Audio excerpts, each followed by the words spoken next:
The UN was founded in the wake of World War II in the belief that it would promote international peace and cooperation. But the institution has drifted radically from its original mission, serving too often as a platform for anti-Western, anti-Israel, and anti-Semitic sentiment through organs such as the Human Rights Council, the International Court of Justice, UNRWA, and the World Health Organization. The entry of the Trump administration marked what could be a turning point in the American approach to the UN and to global governance institutions more generally. For example, in February, Republicans acted quickly to sanction the ICC's chief prosecutor Karim Khan for illegitimate and baseless actions against both the U.S. and Israel. That same month, President Trump also ordered the American withdrawal from the World Health Organization and a review of U.S. commitments to the Human Rights Council, UNRWA, and UNESCO. What does all this mean for Israel? International law scholar Professor Eugene Kontorovich says that these moves and others represent a strategic opportunity for the Jewish state to work with the U.S. to realign its approach toward institutions dealing with international humanitarian law. A senior fellow at the Heritage Foundation and at the Kohelet Policy Forum, he's a professor at George Mason University's Scalia Law School. He joins us today to discuss his recommendations for a new approach to some key international organizations. Eugene, thank you so much for joining us today. Pleasure to be here, Aylana. Great to have you. Okay, so right before we get to Tachlis, I want to talk a minute about international humanitarian law. So international law governs lots of different relationships between countries, trade, IP, health, etc. We're going to talk about institutions dealing with the laws of war and IHL. But I think that after seeing so much bias in this area for so long, people really question whether it is law at all. Are we talking about politics in a different guise, or is there something more? So that's a big philosophical question, and when I teach public international law introductory course, we spend 3 weeks on is international law. We have to define a lot of things first. What do we mean by law? All law has some aspect of politics. Traffic law might have less politics than, say, constitutional law, but it's never fully separate. In the case of, so it depends what I mean, is it real law?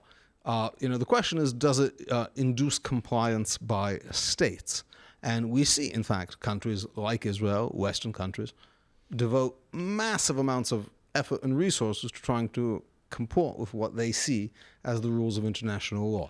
Whether they're doing it because they think it's moral, whether they're doing it because they're afraid of reputational effects, or whether they're doing it because of some independent conception of law is much less clear. But it's certainly treated as law by some actors. The problem is other actors don't treat it like law at all, but they don't ignore it. They weaponize it, and they have learned, especially in the case of Hamas, how to exploit international law. And when I don't use the word weaponize lightly, literally turn it into a tool for their own strategic advantage by completely inverting it. So specifically on that point, you, I think, are one of the most prominent writers about the way in which this weaponization has happened. You have articles on the ICC, the ICJ, UNRWA, the World Health Organization. You wrote a pretty extensive piece on, I think. Can you explain, outside of the normal, I think that the most common knowledge would be that these organizations have worked, for instance, within Gaza and have had resources diverted toward terrorism, if not in certain cases outright collaborated with. And so I think probably the viewers of this kind of show know that. But can you explain more broadly how you see the threat of these institutions to sovereignty for Israel, and then also more broadly for the West?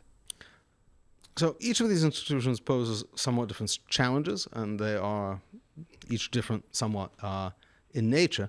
But I'll start with one obvious problem that these institutions have. First of all, UNRWA was created late 1940s. World Health Organization was created in the late 1940s. And they were conceived of as filling roles very different from what they have come to fill. UNRWA is a whole story in itself. It is really a unique organization. The United Nations has a comprehensive refugee organization that deals with refugees all around the world. We actually have an episode with Avi Bell on UNRWA specifically. Okay, so I would refer viewers to that episode. So UNRWA is unique. One thing they have in common, a couple of things they have in common that might contribute to their dysfunction, is they operate with impunity, which is very funny because one of the credos of modern international law, modern human rights law, is an end to impunity. ICC, universal jurisdiction, all of this is said nobody should be able to commit grave crimes and get away with it. Mm-hmm. With one, unless you happen to work for the UN or other international organization, in which case you have carte blanche. That is to say, the people who run these organizations and people who work for them are protected legally in most countries, in all countries pretty much, by an extremely broad immunity. So they could literally invade a foreign country and massacre and torture people, as UNRWA workers did on October 7th, and not be suable for damages. If police in Texas, if police in a town in Texas conducted a murderous raid into Mexico and took hostages, the city that runs that police department would not be able to say, it was only a couple dozen guys. What's the big deal? Right? That city would be bankrupt by lawsuits. UNRWA doesn't face that constraint. World Health Organization doesn't face that constraint. As a result, that makes both of them not take account of their actions, because the whole point of answering to lawsuits and being liable for damages is to, deter bad conduct. But also it makes them an attractive target for being co-opted by groups like Hamas. This is not a new story. It's been happening for a very long time. Mm-hmm. A literary detail I find very revealing is there's a very famous British spy writer, Eric Ambler. He was as famous as Ian Fleming, and he helped invent the spy novel in the 1930s. Then he didn't write novels for a while. He wrote a novel in the 1970s called The Levanter. And it's about a British businessman who has this family business making things and import-export based in Syria and Egypt. And he deals with all these corrupt governments and coups, and everything's fine until his factory is taken over by a vicious Palestinian terrorist. And it mentions totally in passing, like without any need for explanation, because everyone would just get it, that how is this Palestinian terrorist getting between all the countries he travels through? On paper, he's a teacher or a medic at a UNRWA school. So that was 1970. That was before we were born. So it's important to point out we're not talking about anything new. So they have immunity, and also think about how they're funded, right? I don't think most of our viewers could name the head of any one of these organizations, right? So you start with countries, where leaders are elected democratically, and then those countries make some allocation to these various institutions.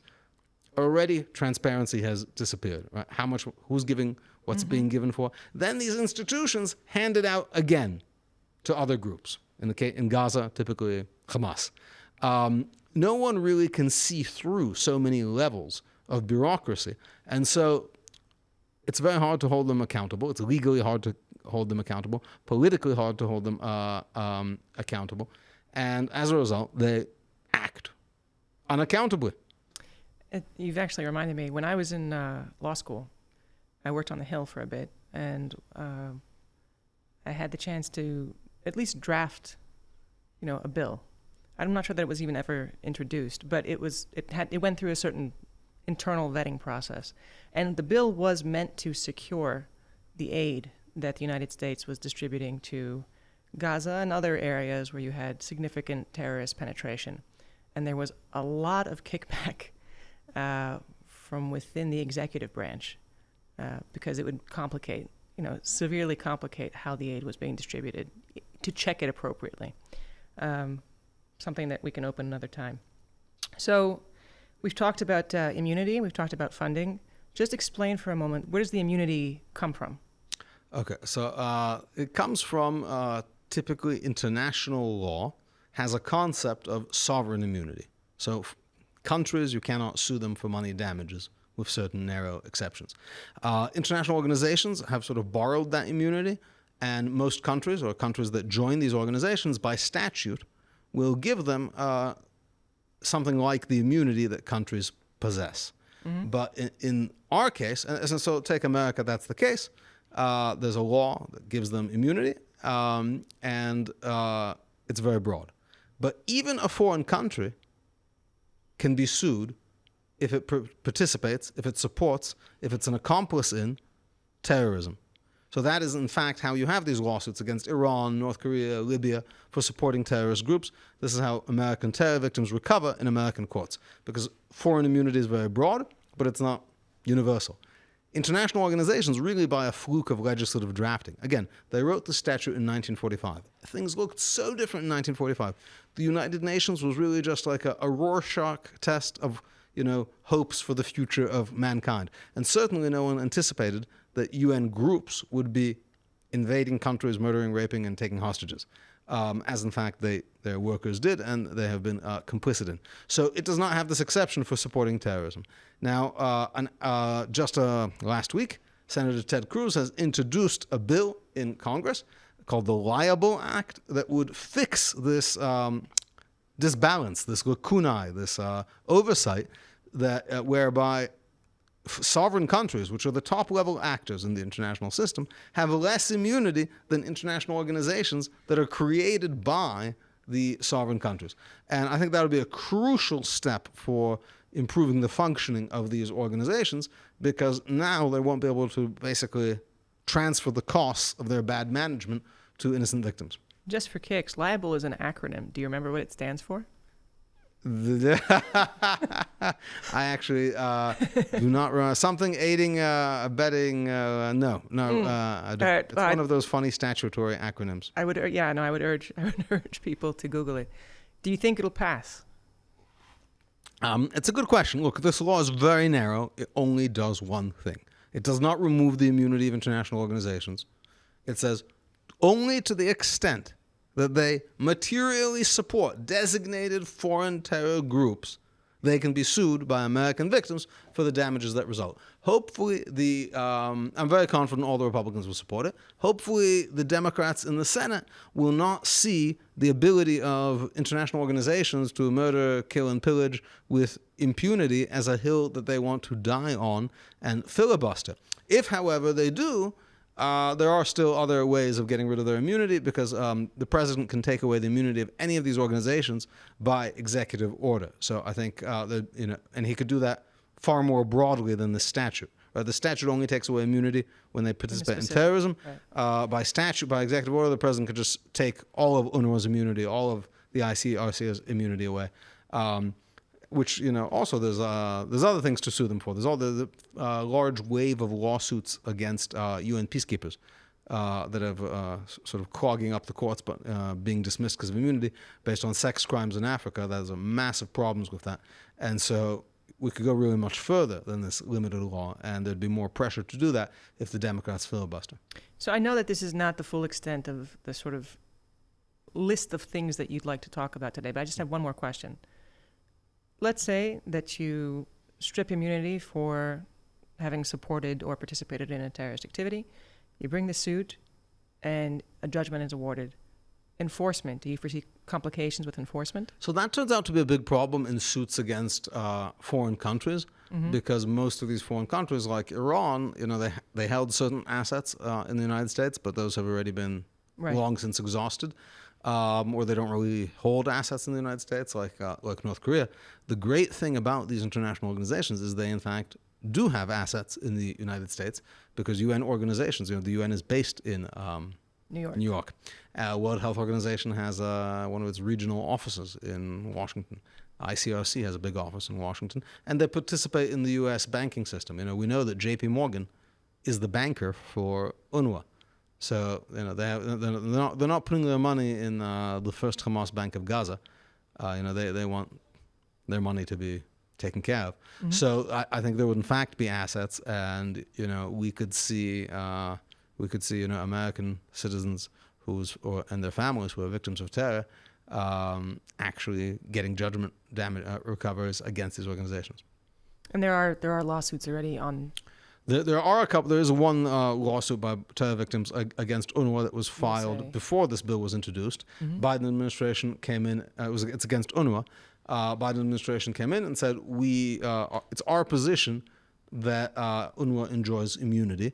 Now, UNRWA is a kind of special case, and there's reasons to argue that even without this law, they would not have immunity.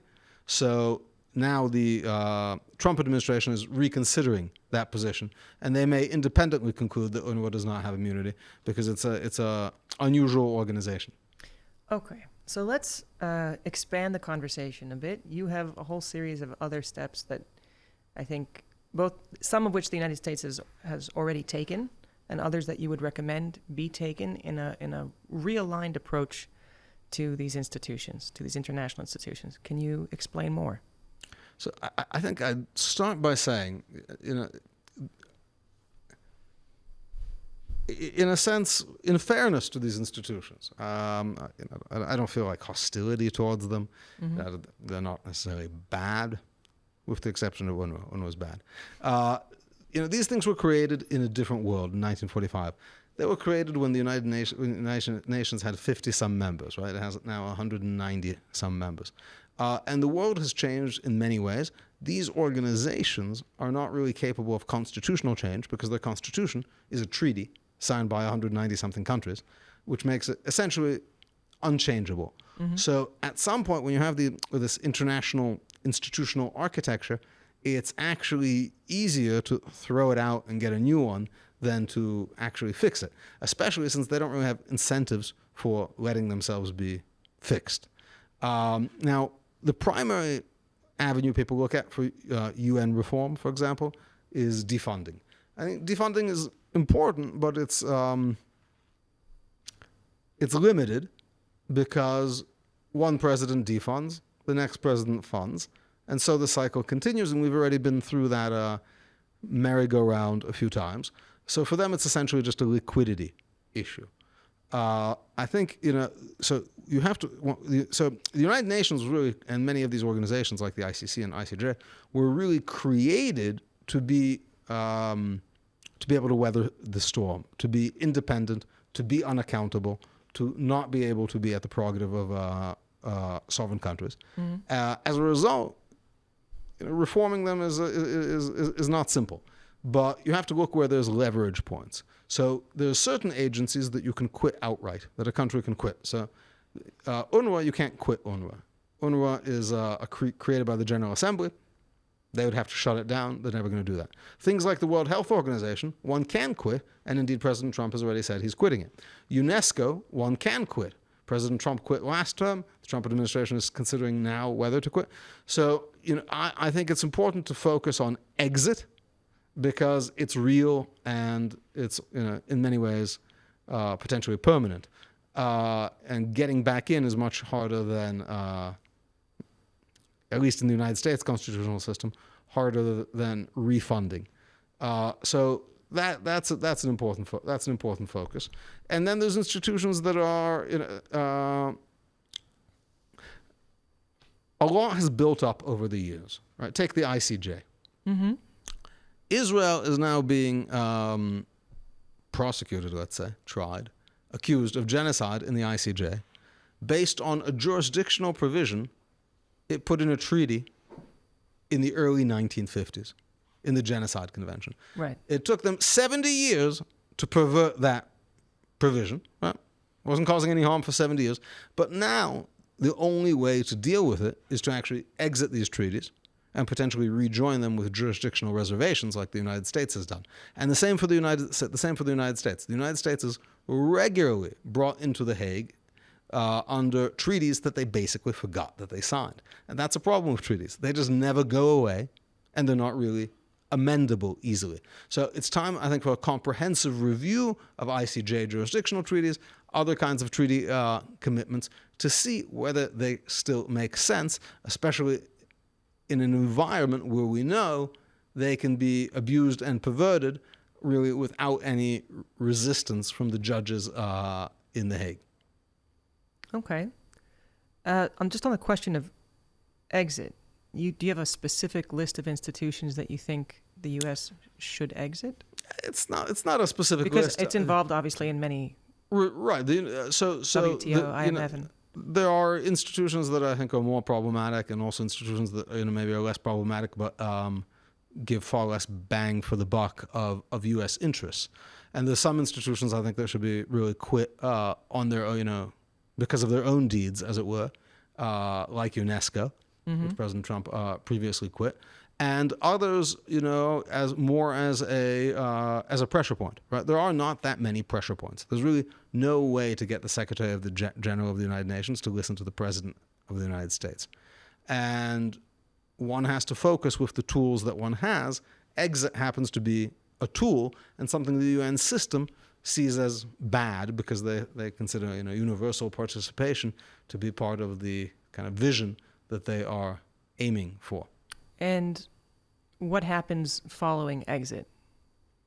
Meaning, does that disrupt other parts of the American relationship with different countries? No, but this is totally separate from bilateral relationships with countries. Okay. It disrupts America's relationship with the bureaucracy of the relevant organization. So, for example, take the World Health Organization. America pays something like 30% of its budget. So, yes, for the World Health Organization, it's going to be very disruptive. But this is an organization that could neither find COVID in communist China nor hostages in Hamas hospitals where they actually had WHO inspectors, WHO officials standing. So presumably they'll have similar lack of success finding things with less money. But it's an important message to send that misconduct and running a politicized agency won't be tolerated. And there's not that many other levers, right? There's a school of thought that says you should threaten, and then they're going to promise to reform, and then everyone will pretend everything's okay. But we've been through this, cycle so many times. Sure. The United States has quit UNESCO already twice, right, and rejoined twice, each time saying they're done. They're done with their Israel obsession. They're done with their rapidly growing budgets, and it turns out to be the same thing every time. They closed down the Human Rights Council. And they renamed it the Human Rights Commission, or vice versa. And it turned out to be the exact same thing. So, just to review the options we've talked about so far: exit, defunding, and a reevaluation of treaties to which the U.S. is a party. And liability. And liability. And I'm going to ask about a fifth, and then I want to understand what all this means for Israel, because your thesis is Israel has an opportunity now to work with the United States to do something new. Okay, so the fifth is about sanctions, right? So the U.S. has sanctioned Karim Khan, the chief prosecutor at the ICC. Actually, I believe that there was a Republican initiative to sanction the ICC more broadly that did not pass the Senate. I don't know whether it's a strategy that you approve of, or you approve of only for the ICC, or that you would think of more broadly, but where does this figure into your thinking? So sanctions are an important tool in foreign policy in general. The ICC needs to be differentiated, I think, from the organizations we've mentioned. It is not a United Nations agency. It is a separate agency. Right. The United States is a member of the UN and has been at various points members of the other organizations we've mentioned. It has never been a member of the ICC and has always opposed being subject to its jurisdiction. And the ICC now has made clear that there's really no protection for member states from the ICC's jurisdiction. So the ICC is in many ways worse. What they do is directly harmful in the indicting national officials, etc. And also, unlike with the World Health Organization, 90% of the stuff they do is completely harmless, right? But the 10% is extremely harmful. In the case of the ICC, there really is not another 90%, right? And because the story of the ICC that most people don't know is it really has failed to launch. In its 23 years of existence, it has convicted 6 people on final conviction after appeal of the mass atrocity crimes it was designed to prosecute. 6 people, most of them not even big shots. It has never successfully prosecuted incumbent national leader. It has basically failed. And now I think a big part of the internal bureaucratic reasons for its indictments of Israeli officials is this, if they do nothing else, this will justify them in the eyes of many member states and much of the international legal community. So in the case of the ICC, it has I'd say a religious function that it fulfills, a kind of messianic, a vessel for messianic hopes of a cosmopolitan nature. But practically, right, the world would look exactly the same, would not look any worse without the ICC, because again, Israel has put more ICC defendants, ICC wanted people in the ground than the ICC puts in jail in a decade. Fair enough. So let's talk about Israel. What does all this mean for Israel? What does this new American approach mean? What should Israel be both doing practically, and you can choose what the order is. I might even start at the level of the attitude, but the international institutions enjoy certainly a great deal of attention within the Israeli legal and political bureaucracy. Some of it may be motivated by a genuine appreciation for what these institutions should represent. Some of it is motivated, I'm sure, by a certain amount of fear of the threat that they represent. But they are really a very big part of the Israeli consciousness, and the Israeli legal bureaucracy, at the very least, seems to take what they say very seriously, no matter how seemingly prejudiced or biased it is. So how should Israel realign now that it has an American administration that thinks very differently about these places? And also, what can it do? And obviously, it's not a funder of these institutions in the same way that the U.S. is, and I don't think maybe at all. And it has much less leverage internationally. So there's a real opportunity here, which is perceived, by the way, by other American allies like Argentina, Italy, and Hungary. One of the things, there's a reason that if you look through the congressional record, you see every single year, and often with a big flurry, every decade, there's been discussion of UN reform, the dysfunctionality of the UN. Mm-hmm. We need to reform. No one can ever do it.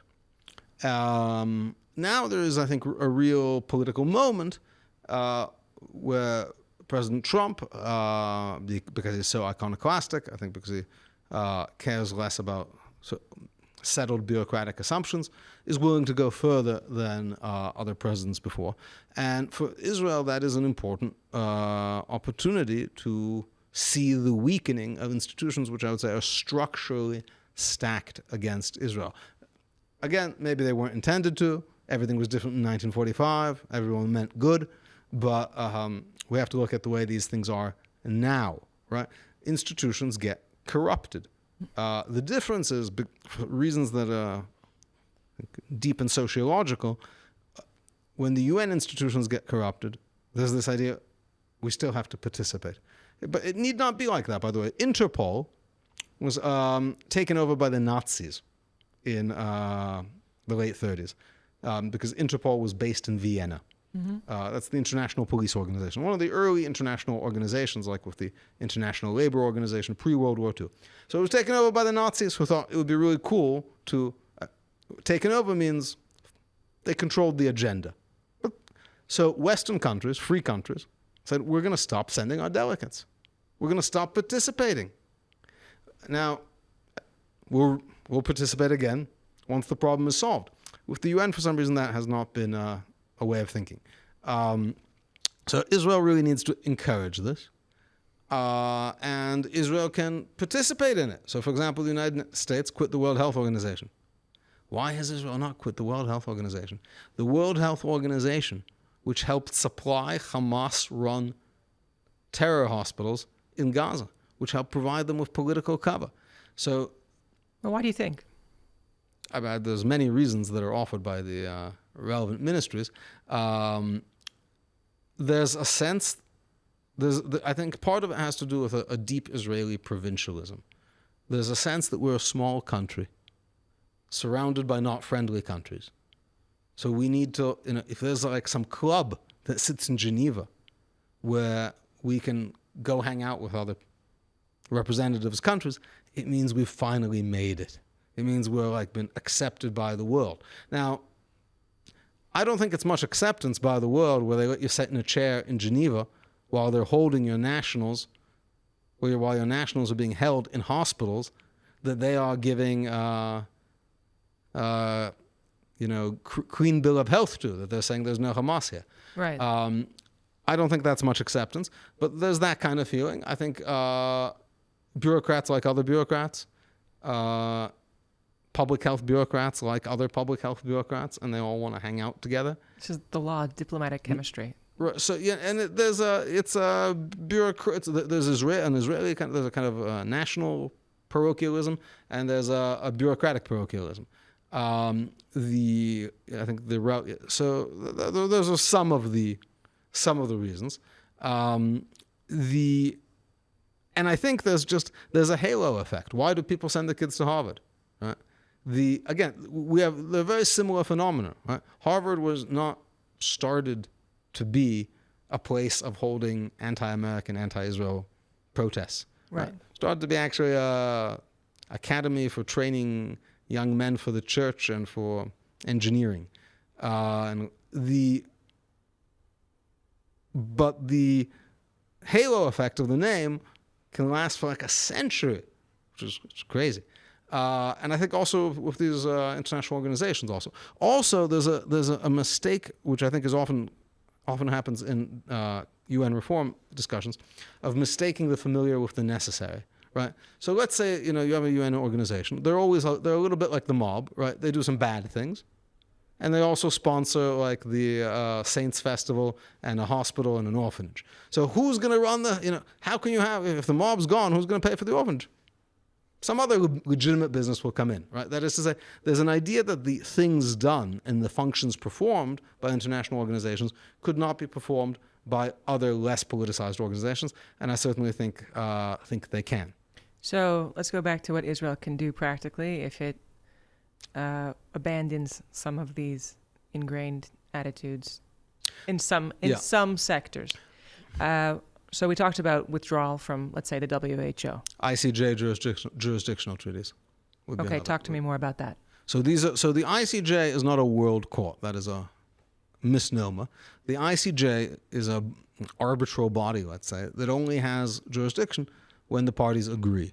The most common way of agreeing is having a provision in a treaty that deals with whatever matters the treaty deals with, saying disputes about this can be taken to the ICJ. South Africa has grossly abused that to bring this genocide proceeding to the ICJ. The ICJ seems completely unwilling across many cases involving different countries to check its own jurisdiction and routinely takes a maximalist view of its own powers. It is deeply hostile towards Israel, and as is much of the international legal community from which it draws its personnel. So there's a sociological factor here that I think cannot be changed particularly easily. Mm-hmm. And as a result, if you want to, in a sense, this genocide case was a legal and diplomatic October 7th, by which I mean we could have prevented it. We could have seen it. Right? We gave them jurisdiction. And so what were we thinking? I'll tell you. I've heard this from government officials.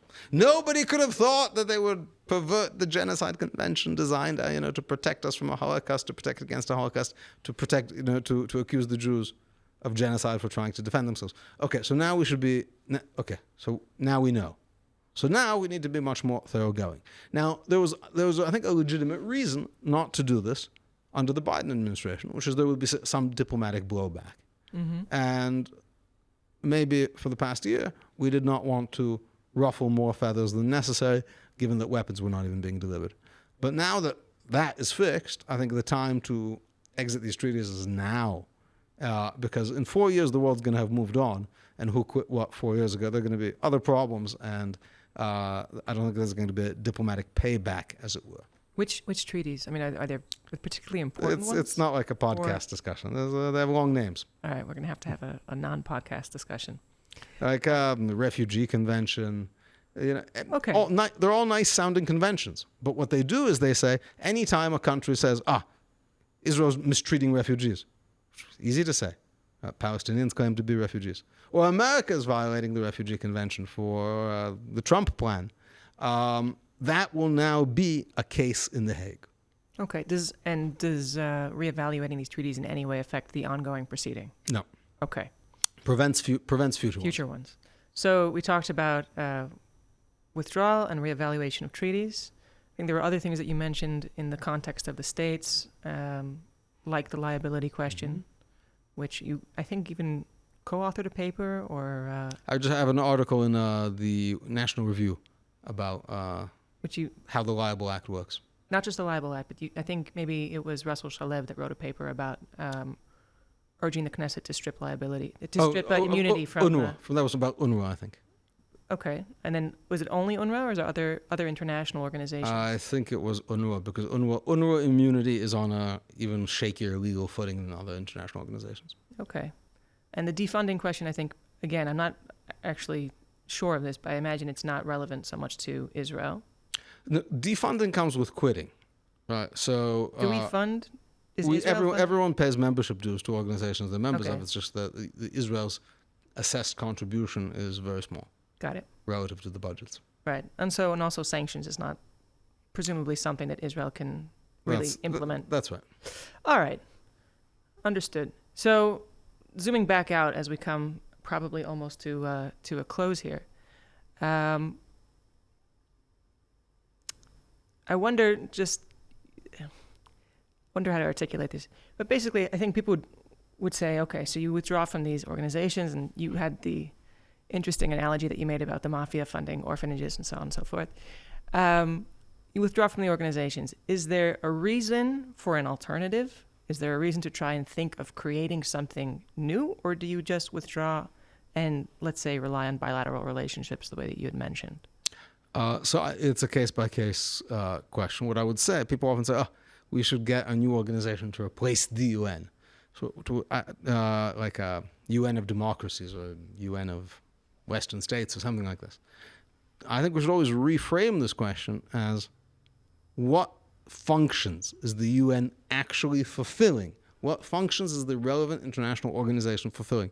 What practical things in the world is it doing that need doing, and that need doing by an international organization? Because many of these things, right, if you're handing out, food to children in Africa, which various UN organizations do, that can and is done by private organizations as well. If you need to fund organizations handing out food to people in Africa, that can be done directly by governments as well. So what do you need this intermediate bureaucracy for?